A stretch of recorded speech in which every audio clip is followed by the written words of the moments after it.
అరే, మీ నాన్నగారు పోయాక నువ్వు మీసం ఉన్న మగాడివైపోయావే. అన్నట్టు మీ ఇంట్లో డబ్బు పోయిందని విన్నాను. నా కోసం నువ్వే ఆ డబ్బు తీసుంటావు. ఏది ఆ డబ్బు? చెప్పు. ఆ డబ్బు నీకిద్దామని తీశాను. ఆ రాత్రే మరెవరో నా దగ్గర నుంచి కాజేశారు. ఒక ప్రాణాన్ని నిలబెట్టడానికి నేను వ్యభిచారం చేస్తే నువ్వు వ్యభిచారం కోసం ఒక ప్రాణం తీసేశావు. నా బ్రతికే చండాలం అనుకుంటే నువ్వు నాకంటే చండాలుడివి. నేను ఈ ఇల్లు ఎందుకు ఖాళీ చేస్తున్నానో తెలుసా? నీ నీతి మాలినతనాన్ని భరించలేక. వెళ్ళు.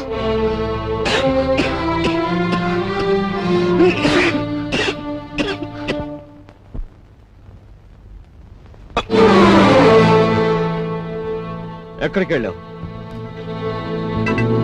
చెప్పు. ఏమిట్రా నువ్వు చేసిన పని? చెప్పు, ఎక్కడికి వెళ్ళి వస్తున్నావు? చెప్పు. ఏమిట్రా నువ్వు చేసిన పని?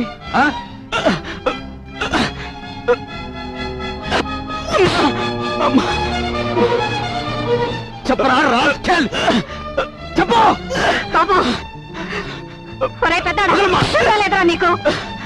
మీ నాన్నగారు పోయి పట్టుమని 10 రోజులు కాలేదు. ఏం చేశాడనరా వాడిని అలా కొడుతున్నావు?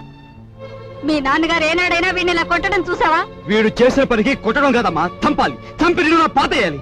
ఏం చేశాడు అంత పెద్ద తప్పు? ఏం చేశాడా వీడు?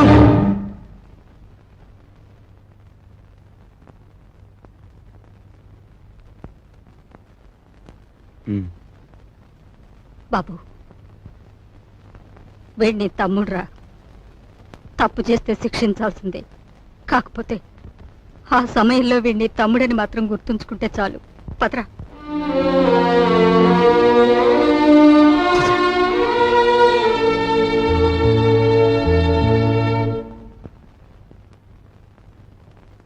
వాడెందుకు కుట్టాడో తెలుసమ్మా? చెప్పు. పక్కన కాబోయే పెళ్ళం ఉంది కదా, ఆవిడ ముందు గొప్పలు చూపించుకోవడానికి. ఒరే కృష్ణ, నువ్వు చిన్న కొడుకువైతే నీకంటే ముందు పుట్టిన పెద్ద కొడుకురా. నీకంటే ముందు నుంచే చూస్తున్నాను. వాడెప్పుడూ తప్పు చేయడు. వాడితో ఉన్న ఆ పిల్ల వాడంత గొప్పదని నా అభిప్రాయం. ఏం జరిగిందో తెలుసా అని వాడు నిన్ను చూసి ఉనికిపోయినప్పుడు నీ గురించి ఏ దుర్వార్త వినవలసి వస్తుందో అని భయపడ్డాను. ఏం జరిగిందని అడగటానికి కూడా ధైర్యం చాలకు వచ్చేశానురా.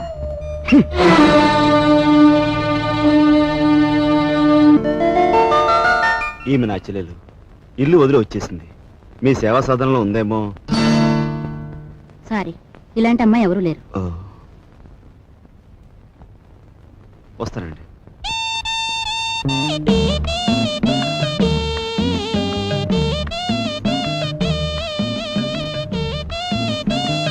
ఇలా రా. వస్తున్నా. నీ చూపులోని ఆకలి నాకు అర్థమైంది. నీకేది కావాలన్నా నేను ఉపయోగపడతాను, అలాగే నాకేది కావాలన్నా నువ్వు ఉపయోగపడాలి. ఇక్కడ ఫ్రెండ్షిప్ కి అది కండిషన్. ఓకే? రాజు, నువ్వేవి అనుకోనంటే ఈ డబ్బుతో నీ అప్పులన్నీ తీరిస్తే ఎలా ఉంటుంది?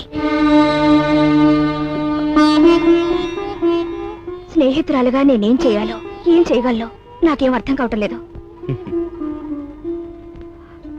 నీ అభిమానం, ఆత్మబలం అండగా ఉంటే నాకు అంతే చాలు. పద. మంచితనం మించిపోవు, ఆలసించిన ఆశాభంగం. 8 రోజులు సైకిల్ తొక్కిన వారికి 8,000 రూపాయలు బహుమానం. 8 days 8,000. 8 రోజులు సైకిల్ తొక్కిన వారికి 8,000 రూపాయలు బహుమానం.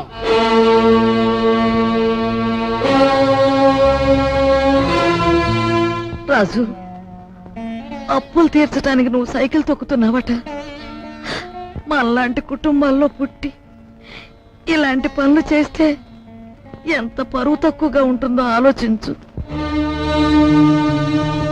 నేను చాటుగానో సన్నాసి బుద్ధితోనో దొంగతనం చేస్తున్నాను అనుకో, లేదా కన్నవాళ్ళనే వెన్నుపోటు పొడుస్తున్నాను అనుకో, లేదా అప్పుల చేత పంచాయతీ జరిపించాను అనుకో, అప్పుడు నేను 10 మంది చేత చీ అనిపించుకునేవాడు అవుతాను. ఏమిటా నువ్వు మాట్లాడేది? మొన్నటికి మొన్న కుమ్మరాడి దగ్గర కూలిపని కొప్పుకొని ఏంటి పరువు మీద పెద్ద బండ పడేస్తావు. ఇవాళ మీ నాన్న చచ్చిపోయాక ఆగు. ఇప్పుడు నువ్వేమిటి మాట్లాడింది? మా నాన్న చచ్చిపోయాడా? ఆ మాట నువ్వంటున్నావా? ఆ? నువ్వు ఏమిట్రా అది? ఆవిడ అలా రెట్టిస్తున్నావు. మరి చూడమ్మా, నాయనమ్మా నాన్న చచ్చిపోయాడు అంటుంది, అత్తయ్య అంటుంది. అసలు అసలు నాన్న చచ్చిపోవడం ఏంటమ్మా? Non sense. నాన్న చచ్చిపోలేదు. నో, నాన్న చచ్చిపోలేదు. మనందరం కలిసి ఆయన చంపేశాం. అవునమ్మా, నిర్దాక్షిణ్యంగా కాలు రాసి చంపేశాం. కొండంత మనిషిని చాదస్తుతో కొందరు, స్వార్థంతో కొందరు, ఇలా అందరూ కలిసి ఆయన చంపేశాం. ఏ చంపలేదా? ఒక్కసారి మీరందరూ గుండెల మీద చేతులు వేసుకుని ఆలోచించండి. ఆయన జీతం నెలకు 500 రూపాయలు, కేవలం 500 రూపాయలు. తాహతకు మించిన కోరికలు కోరి మనందరం కలిసి ఆయన చంపేశాం. He was successfully murdered by all his family members. నోరుంది కదా అని తప్పులు పడుతున్నారు. నేను చేస్తున్న ఈ పనిలో ఓ పవిత్రమైన ఆశయం ఉందే తప్ప ఇదేం పరువు పోయే పని కాదని నాకు బాగా తెలుసు. మీరు ఒప్పుకున్నా ఒప్పుకోకపోయినా ఈ పని